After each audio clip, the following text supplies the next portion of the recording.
Welcome to This Week in Astrology. This is episode number 667 for January 1 through 15, 2025. Juno launches 4 months of committed partnership aspect patterns as we move into 2025. We also have a potently aspected Cancer full moon, a rare triple Thor's hammer, an intense Mars-Pluto opposition, and much more. Thanks so much for joining me. I'm your host, Benjamin Bernstein. I record these forecasts as an audio podcast and a video, so take your pick. The video version includes detailed chart graphics, and we have plenty this time, which you can also see in my written forecasts at astroshaman.com. Be sure to subscribe to This Week in Astrology, and if you have not already, be sure to click the link in the show notes for 2 chances to win a free Astrology Plus session with me each month. Look for timestamps in the show notes so you can jump right to the day you want. As of January 1st, the moon is waning. We have 2 retrograde planets, including Mars through February 23rd, and 4 continuing aspect patterns. See details and links to all this in the show notes. On Wednesday, January 1st, ready to open your human mind to your higher self's intuitive flow? A T-square with Mercury, Neptune, and the lunar nodes can help. Mercury represents human cognition. Neptune flows divine energy and information. And the lunar nodes can help all this link up in alignment with your soul purpose. This T-square can also enhance your channeling and boost your telepathic sensitivity, if you're into that sort of thing. It starts today on January 1st, peaks on the 7th, and ends on the 14th. On Thursday, January 2nd, you can take supercharged action as Mars receives flowing energy from the gods of change and the lunar nodes. This Mars, Uranus, Neptune, Pluto, lunar nodes envelope starts today on January 2nd, peaks on the 13th, and ends on the 27th. With Mars in Cancer, your most effective action will be in areas you're passionate about. What is your heart calling you to do? And how fully do your actions align with your soul purpose, represented by the lunar nodes? This is also a great time to bring Mars' natural expressions into play. Are you called to act as a warrior, pioneer, sexual being, or entrepreneur? Is there some new project you're chomping at the bit to start? Pluto can supercharge your actions with power. Neptune can flow divine energy and inspiration to you. And Uranus can pop in intuitive hits and help bring change quickly. It's true that Mars is retrograde, which is not an optimal time for new beginnings. But as I wrote in my December 6 forecast, this Mars retrograde does not finish until February 23rd. In these fast-paced times, few of us can delay meaningful action that long. This envelope is a good example of how some factors, such as Mars' massive stimulation by these potent planets and points, can overcome the retrograde preference for planning instead of acting. On Friday, January 3rd, a rare and potent triple Thor's hammer massively emphasizes a single theme: selfless service to a higher cause. What worthy endeavors are you supporting with your money, time, energy, or talents? This challenging aspect pattern could put them to the test. Is there a cause that no longer merits your support? Is there a good one that could use more of your help because it's getting hit with challenge? Or is there a new one you want to start supporting? This triple Thor's hammer contains Mars, Vesta, Jupiter, Saturn, and Pluto. It started on December 24th, peaks today on January 3rd, and ends on the 9th. Some of this energy persists through January 16, thanks to a Mars, Vesta, Saturn Thor's hammer that continues for 1 more week. Also, on Friday, January 3rd, a Mars-Pluto opposition, Mars 1 degree Leo and Pluto 1 degree Aquarius, is part of several aspect patterns this month, but it also deserves a standalone interpretation. For starters, this aspect can massively empower your ability to get things started. Pluto can also boost Mars' urges to be a warrior, pioneer, entrepreneur, or sexual being. Speaking of sex, these are the 2 planets of sexuality. Mars is pure lust, the primal pursuit of sexual pleasure. But Pluto can elevate your eroticism into the realm of tantric or sacred sex. After you've experienced the indescribable bliss of you and your lover blending your light bodies, even the best purely physical orgasm will pale in comparison. Do your best to avoid the darker potentials of this aspect. These include anger, rage, violence, sexual assault, and war. Try to steer clear of people in situations where these are more likely. Finally, with Mars and Leo, you can step out more boldly and charismatically as a leader or entertainer, and you'll have plenty of energy for recreation and play. On Saturday, January 4th, a Mars-Vesta-Pluto T-square that started on December 20th peaks today on January 4th and ends on the 17th. It's part of the triple Thor's hammer I just interpreted.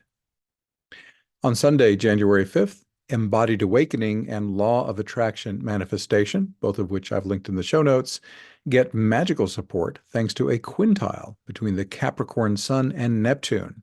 Sun, 15 Capricorn, Neptune, 27 Pisces. You can also manifest your creativity more easily. On Tuesday, January 7, the Mercury-Neptune lunar nodes T-square that started on the 1st peaks today on the 7th and ends on the 14th. On Wednesday, January 8th, today's Sun-Chiron square, Sun 19 Capricorn, Chiron 19 Aries, is part of the Cancer full moon on January 13th, and I will interpret it there. On Thursday, January 9th, you can attract abundance more easily as Jupiter trines Ceres, Jupiter 12 Gemini, Ceres 12 Aquarius. This is because Jupiter rules luck and expansion, while the grain goddess Ceres rules harvest and abundance. I'll have the rest of the forecast, including 4 months of Juno partnership patterns and the Cancer full moon, right after this message. Did you know that you have a once-in-a-lifetime opportunity to transform your life with an auspicious Gods of Change astrology alignment? There's a very good chance that the most auspicious window of opportunity of your entire life is opening right now, thanks to an extremely rare alignment of Uranus, Neptune, and Pluto. Click the link in the show notes to learn more, or go to astroshaman.com/special. Again, that's astroshaman.com/special. On Saturday, January 11, Juno, the asteroid goddess of committed partnership, steps into the spotlight today for an extended stay.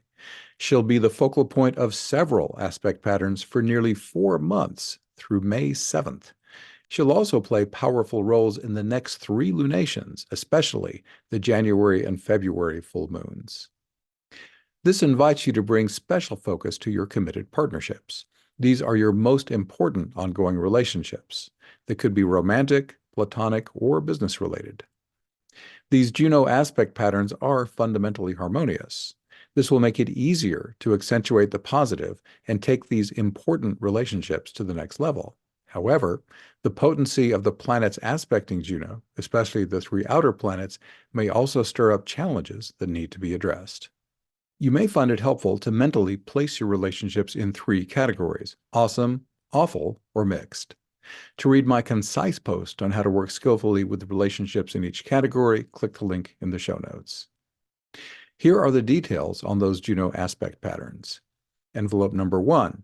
Mars, Juno, Uranus, Neptune, and the lunar nodes starts today on January 11, peaks on the 21st, and ends on February 1st. Grand sextile: Mars, Juno, Uranus, Neptune, Pluto, and the lunar nodes starts on January 18th, has 3 peaks on January 26th, March 26th, and April 17, and ends on April 27th. Finally, there's envelope number 2. Juno, Uranus, Neptune, Pluto, and the lunar nodes starts on January 18, has 2 peaks, February 6 and April 18, and ends on May 7. That is a lot of Juno. On Sunday, January 12th, Mars trines Neptune today. That's Mars at 27 Cancer and Neptune at 27 Pisces. I already interpreted this on January 2nd as part of the envelope, with Mars, Uranus, Neptune, Pluto, and the lunar nodes. On Monday, January 13, a massively aspected full moon illuminates the sky at 5:27 p.m. EST. That's at 24 degrees Cancer. Any Cancer full moon is great for release or adjustment in matters related to home, family, security, emotions, and trauma healing. Aspects. Most of this full moon's aspects are contained in a single aspect pattern, a grand sextile, with Mars, Juno, Uranus, Neptune, Pluto, and the lunar nodes. The moon joins the grand sextile conjunct Mars, and the sun conjoins Pluto. In fact, I already discussed this grand sextile in my January 11 interpretation, so you've already heard that. Because Juno's meaning is so specific, she tends to dominate her aspect pattern interpretations, but we can expand our range of possibilities by excluding her. This leaves us with another potent full moon aspect pattern, an envelope, with Mars, Uranus, Neptune, Pluto, and the lunar nodes. Once again, the moon is conjunct Mars and the sun conjoins Pluto. I already discussed these Mars-focused opportunities in my January 2nd interpretation. That leaves one more aspect pattern, which is specific to this full moon, a Moon-Sun-Chiron T-square. Don't be surprised if you encounter challenges that stir up old trauma.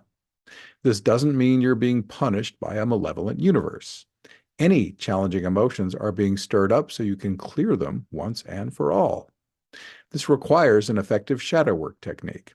Thousands have marveled at how quick and easy trauma healing is with my free healing invocation. If you're ready to delegate your healing to your higher self, which can do it far better than any human, I invite you to give it a try. You can do that by clicking the link in the show notes or going to astroshaman.com/invocations. If you're ready, this T-square also invites you to step out in the spirit of Chiron as a healer or wisdom giver. Finally, this massively aspected full moon has two minor aspects. A sesquare to Venus in Pisces opens the door to deeper relating with your higher self. My free embodied awakening invocation might help with this. That's linked in the show notes and is also at astroshaman.com/invocations. This aspect can also help you perceive the divine in everyone and everything around you and can boost your inspired creativity. Finally, a semi-square to Jupiter in Gemini can boost your ability to learn, write, teach, and communicate.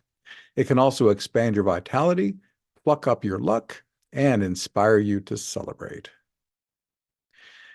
Also, on Monday, January 13, the envelope with Mars, Uranus, Neptune, Pluto, and the lunar nodes that started on January 2nd peaks today on the 13th and ends on the 27th. And finally, on Monday, January 13, intuitive hits can give you practical guidance more easily as the Sun trines Uranus, Sun 23 Capricorn, Uranus 23 Taurus. You can also more smoothly share your unique wisdom as a wise elder. This trine is also part of today's full moon. On Monday, January 13 and Tuesday, January 14, your muse can sing to you loud and clear thanks to a Venus-Uranus quintile.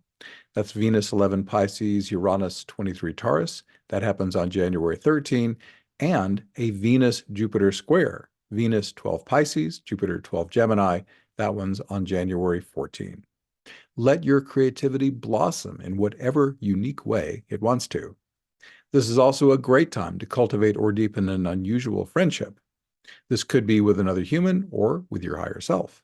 Finally, stay open to intuitive financial guidance. On Wednesday, January 15, you can enjoy enhanced stamina and productivity with the Capricorn Sun opposite Mars. Sun, 26 Capricorn, Mars, 26 Cancer. This is a great time to make something meaningful happen. You can also improve your work-life balance. Also, I'm delighted to share this 5-star Amazon review of my book from Brittany Beeson titled, "It Works." She wrote, quote, "I used EFT for almost 2 years. While it did help me, working with my higher self to heal and manifest has proven to be faster and much more powerful. I tried the invocation on my own and experienced my higher self right away. I now practice this every day, and I look forward to continue healing and growing. Try the invocations for yourself, and you'll see what I mean. What have you got to lose except layers of baggage? Happy healing, everyone." End quote. Thank you, Brittany. My #1 bestseller is called Instant Divine Assistance, Your Complete Guide to Fast and Easy Spiritual Awakening, Healing, and More. If you like to listen, my audiobook is free if you're not yet an Audible member. Instant Divine Assistance is also available as an ebook, paperback, and hardcover. Click a link in the show notes to check it out on Audible or Amazon, or read it in Kindle Unlimited. Also, Would you like to speed up your healing and awakening as part of an uplifting community of dedicated awakeners like you? Then check out Awakening Plus, the affordable online membership I run that can put your personal transformation into high gear. You can choose from about 15 Zoom calls every month, as well as an ever-expanding archive of over 750 events that can profoundly change your life. You'll also benefit from 3 major courses and much more to help you awaken, heal, and thrive. To find out more, click the link in the show notes or visit awakeningplus.com. That's awakeningplus.com. Thanks for being here. Once again, I'm Benjamin Bernstein with astroshaman.com. I can serve you with astrology readings, shamanic healing, and one-of-a-kind life coaching. And as I mentioned, I run the Awakening Plus online membership for spiritual support. You can learn all about this and more at astroshaman.com. Please reach out if you have any questions. My email is benjamin@astroshaman.com, and my number for voice and text is 828-338-9852. I'd love to connect with you. We're wrapping up. Please leave me a 5-star rating, review, or comment wherever you're getting this episode to help others discover it. Thanks again for spending this time with me. I wish you infinite blessings as the stars light your way.